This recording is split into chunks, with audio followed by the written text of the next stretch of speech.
Today on Tricrow Studios, we begin the upgrade process on this $200 Jackson 7-string.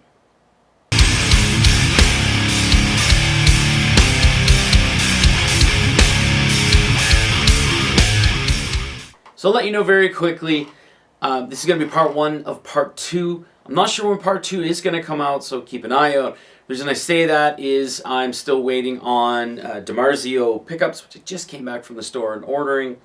So Titan 7s, I got them in cream with chrome poles. I'm also waiting for a DiMarzio 3-way blade switch and a gold input jack. But for today, I'm going to be installing a Hipshot bridge, which is 0.175, not the 0.125. If you're researching on this, that'll help you out. I've also got either brass or gold dome knobs or whatever. Got the Planet Waves, their version of the strap block, which is just a bigger strap button, and a set of gold-plated Sperzel tuners. Anyway, here's what it looks and sounds like before the upgrades and then after.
So one thing I wanted to do really quickly was kind of explain why I'm doing this and the feel of this guitar right now. So in the US, this would be a $200 guitar. In Canada, this is, I paid $260. It's actually a Fender Special run. It's called the FSR because it has a maple neck and it's a bright blue body. What you get now is an Amaranth or Amaranthe fingerboard, and it's a satin black finish on it versus a bright blue gloss. So otherwise it's just the same guitar. So I bought this simply because I liked the look of it and I knew I wanted to do some upgrades. So the feel of this guitar, I have to kind of polish the frets because anything I've ever had that's Chinese made, the frets are really rough and it kind of makes it feel cheap, even though it is cheap. So I'm going to do that. Throw on the Sperzels, of course, just because if you bend your strings, like so when you tune your strings or tune your guitar, always bend up to or tune up to pitch and bend your strings. So if you ever have to tune down to pitch, bend your strings so it kind of loosens everything in the nut and then tune up again. You can use nut sauce and stuff like that. This is just a plastic nut. I'm not very good at replacing nuts, so we're not going to really do that yet. But if you do that, you don't generally have issues. So Les Paul owners, take heed. But the other thing here, there's nothing necessarily wrong with this bridge. Like when I bought a cheaper Ibanez 7-string, and you could feel like when you're playing, you're rubbing up against things. It was really rough, and it felt like it could actually, if you were going crazy, cut your hand. This one here, I'm just not very confident in the materials that are used with this. It does kind of feel like if I were to put too much pressure, the metals would actually bend a tiny bit in it. So otherwise, I mean, obviously the pickups, that's to your taste. I find these a little harsh, and for cleans, you can't really get a good clean on it. But that's an eventual upgrade when it comes in. Alright, so I've taken the bridge and the tuners out. I should actually be taking these out as well, but just so you can see if you're curious, this is what it looks like with the bridge out. So you have to make sure that the grounding right here doesn't get moved, which this kind of looks like it's roughed in. And I dry fitted one of the tuners for the Sperzel, so it seems to be fine. You won't have to remount any holes. One thing I do want to note, when I was taking the strings out, and the strings were barely attached, when I was taking the strings out, this string ferrule came right out here, and I could just fit it right back in. I may have to pop a tiny bit of super glue into that, or I might just order gold string ferrules. Who knows? Anyway, here's the Hipshot bridge. Also, the bridge wasn't actually properly lined up. I'm not sure why. But this, I'll make sure that this is all lined up. The holes do not match, not even close, for what was drilled. These are a lot further down, and they're of bigger spacing. So all I'm going to do is put the bridge in place. I might put like screws in here to make sure, like just fit them in, don't screw them in or anything. But make sure that that bridge isn't going to move and everything's lined up properly. And then I will pre-drill some small holes and then fit the screws for the new bridge in. Okay, to give you a very quick update, here's the Hipshot bridge installed. It was super easy to do. You just literally lined up the holes here to make sure that the strings would fit, and then made sure everything was kind of squared off, and then just literally drill pilot holes, so smaller holes, and then hand turn the screws in. Obviously, I had to take the like these parts out. I don't know why I'm forgetting that word, but I had to take these out. Hand tighten everything, tightens right down, and then put these back in. Very easy, and then all I have to do is just intonate it. The plate itself, as I showed you earlier, where there was the grounding, the plate just sits right on top of the grounding, so now everything's grounded to the bridge. Very easy. Alright, to give another update, which is basically the last update here before I string it.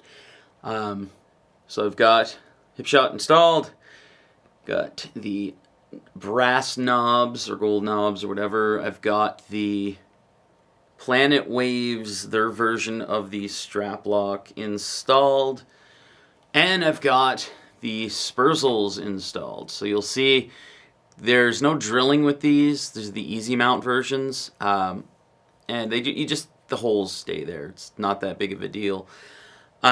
The reason I chose Sperzel is because this is a 3x4, and it's kind of hard, and you kind of have to wait around to actually order these from any other company.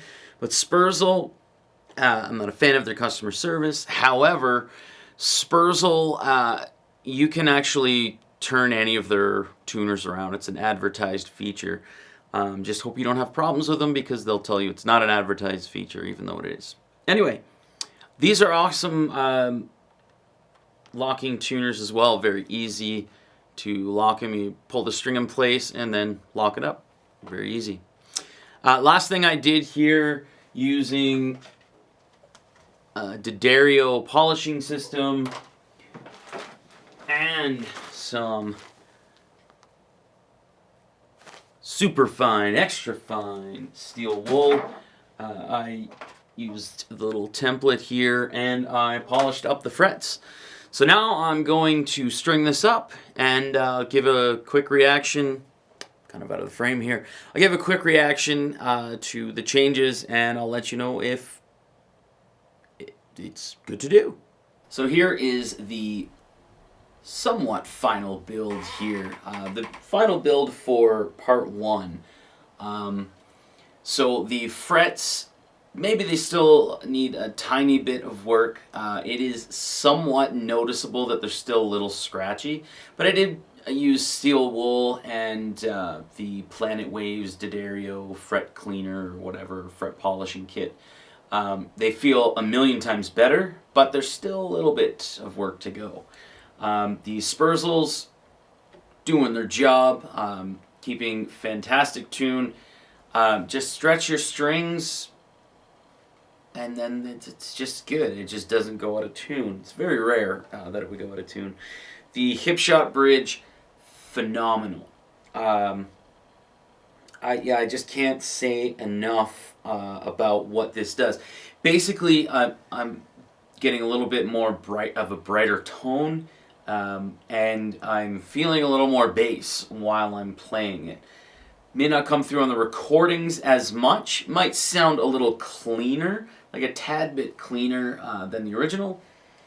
But feel-wise, which is, to be honest, what really, really matters, because pickups are getting replaced when they come in.